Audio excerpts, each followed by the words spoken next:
You want to be very, very gentle, okay? That area is sensitive.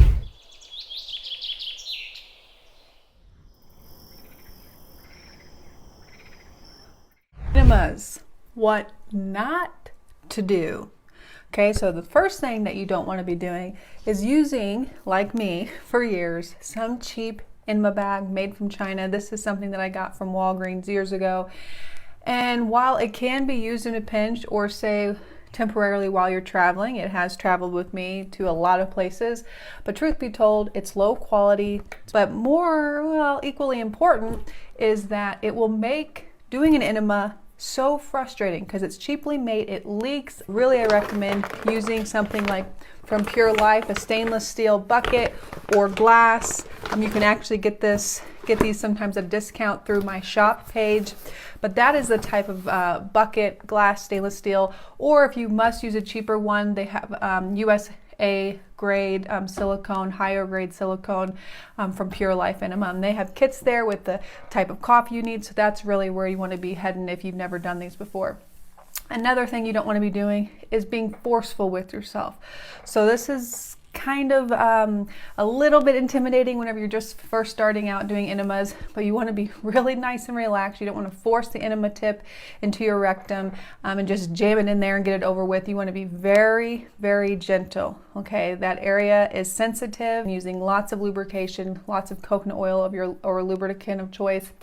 Also, you don't want to be using cold liquid. So if you make a batch of coffee enema, or coffee for your enema, you don't want to be putting it in the fridge and then bringing it out and then taking it right away. You want to at least bring it down to room temperature or just slightly warm, but you don't want to be putting cold water up into your bowels. That'll cause immense amount of cramping. And also on the flip side, you don't want to be using hot liquid.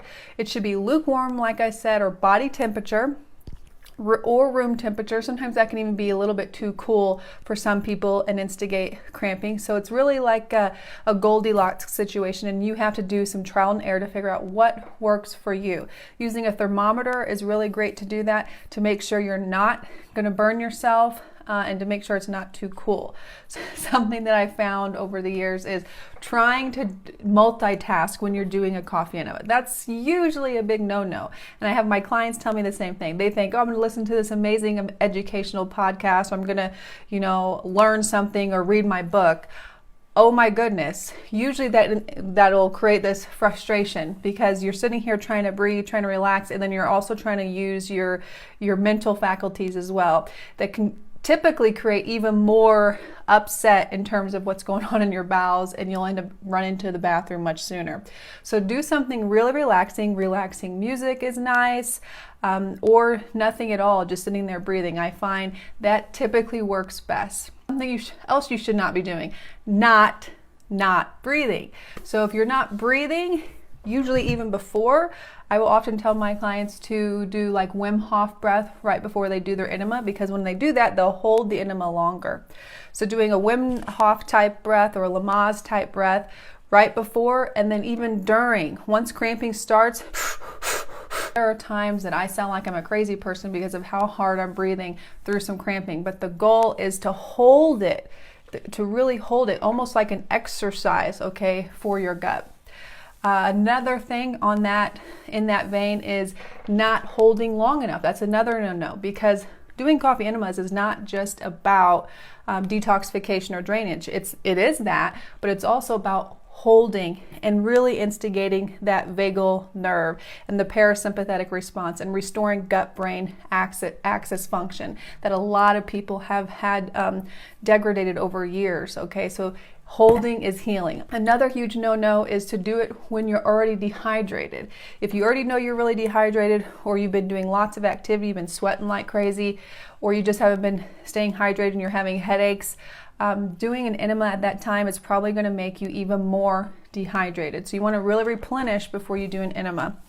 And then another thing is, after you do your enema, or if you're doing them frequently, to not make sure you're really balancing your electrolytes. That's really a big cause for concern. I've seen people, just really wipe out their electrolytes by doing that. This is why Gerson therapy will pair up enemas with replenishing electrolytes and nutrition with doing green juices and things like that. So you can use juicing to replenish, you can use salt water to replenish, some type of electrolyte drink, coconut water, but you really need to be replenishing your body whenever you do enemas. And another thing that people often will forget to do is not to bind. So you are stirring up and releasing biowaste, biotoxins stored in your bile, and it's dumping into your small intestine and then going out, and you're trying to pull that out. Whenever you do an enema, that's what you're really wanting to happen even more readily. So you want to be binding to pull a lot of that out so it doesn't get recirculated back in.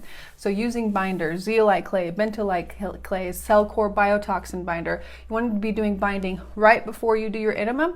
And I even have some people do before and after. Another thing that you shouldn't be doing is using just regular old normal coffee, Folgers coffee or non-organic coffee.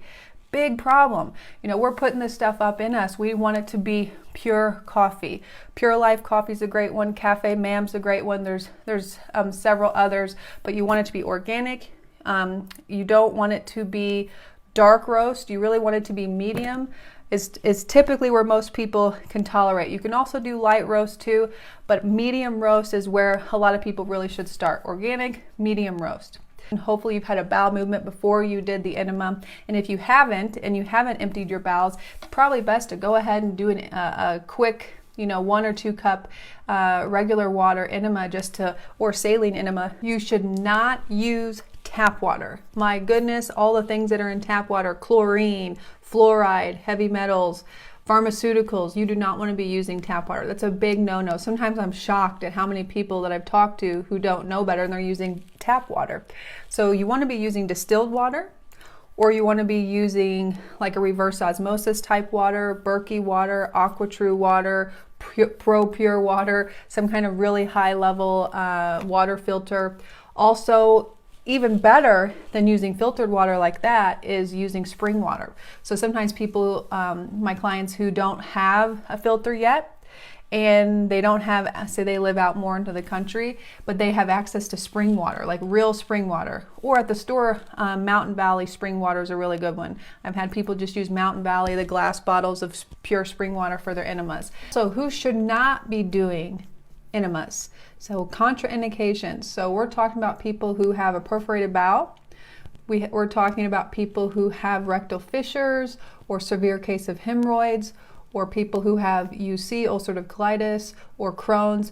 Generally speaking, these people should avoid doing enemas until that's more stabilized. Now, there have been people who've used enemas real gently, safely. They worked with someone with some of these conditions and they've been able to heal up, but it's something you don't want to be doing on your own. I hope that was helpful. What not to do when you're exploring enemas, because so many people make some of these very common mistakes.